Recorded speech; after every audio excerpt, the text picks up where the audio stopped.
एक बार की बात है, रोज की तरह संत रामदास प्रार्थना कर रहे थे, लेकिन अब वो प्रार्थना करते समय अपने होठ नहीं हिलाते थे, जिससे यह पता चल सके कि वो प्रार्थना आदि कर रहे हैं। उनके शिष्य ने जब यह देखा तो उनके पीछे जानने की क्या वजह है, उसके मन में ये जिज्ञासा उत्पन्न हुई। अपनी जिज्ञासा के साथ उसने एक दिन संत रामदास के पास गया और बोला, गुरुजी, जब हम प्रार्थना करते हैं तो हमारे होठ हिलते हैं, लेकिन अब आप प्रार्थना करते हो तो आपके होठ हिलते ही नहीं। आमतौर पर जब हम कुछ बोलते हैं तो हमारे होठों में थोड़ा कंपन उत्पन्न होता है और चेहरे पर कुछ बोलने के भाव नजर आते हैं, लेकिन प्रार्थना करते समय ऐसा नहीं होता। आखिर ऐसा क्यों? कृपया इसके पीछे का कारण बताइए। संत रामदास ने कहा, एक बार जब मैं राज्य की राजधानी से गुजर रहा था तो मैंने देखा कि एक महल के द्वार पर राजा अपने सैनिकों के साथ खड़े थे और उसके सामने एक भिखारी खड़ा था। भिखारी अपने फटे पुराने कपड़े पहने वहीं खड़ा रहा। उसका शरीर काफी कमजोर दिख रहा था, मानो कई दिनों से उसे कुछ भोजन न किया हो।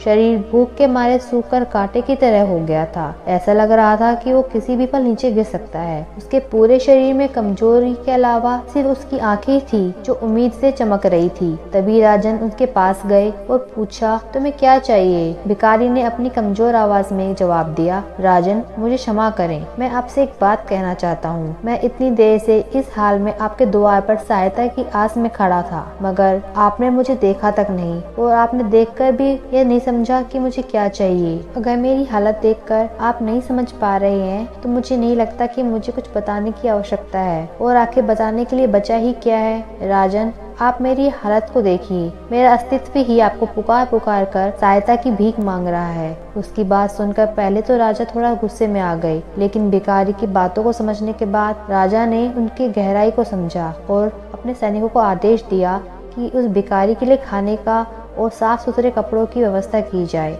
फिर संत रामदास ने कहा, उस घटना से मैंने यह सबक सीखा कि राजा की तरह हमें भी हर हाल को देखकर सब बातें समझ जानी चाहिए। हमें क्या चाहिए, क्या तकलीफ है, हमें क्या पाना चाहिए। इसलिए उस दिन से मैंने बोलकर प्रार्थना करना बंद कर दिया। मैं बस हनुमान जी के द्वार पे खड़ा होकर उनकी सच्ची भक्ति करता हूँ। मन ही मन अपनी तकलीफों के बारे में बताता हूँ। मैं जो पाना चाहता हूँ उसके बारे में बताता हूँ। गुरुजी की इन बातों को सुनकर शिष्य के मन में एक सवाल आ गया। उसने पूछा, गुरुजी, एक बात बताइए, प्रार्थना करने का सही उद्देश्य क्या है? संत रामदास ने मुस्कुराते हुए जवाब दिया, प्रार्थना का उद्देश्य ईश्वर में सच्ची आस्था को मजबूत करना होना चाहिए। इसलिए तुम ईश्वर के लिए जो भी करो उन्हें सिर्फ खुश करने के लिए करो, अपनी आस्था को मजबूत करने के लिए करो। अपनी प्रार्थना को सिर्फ अपने ईश्वर तक के बीच रखो।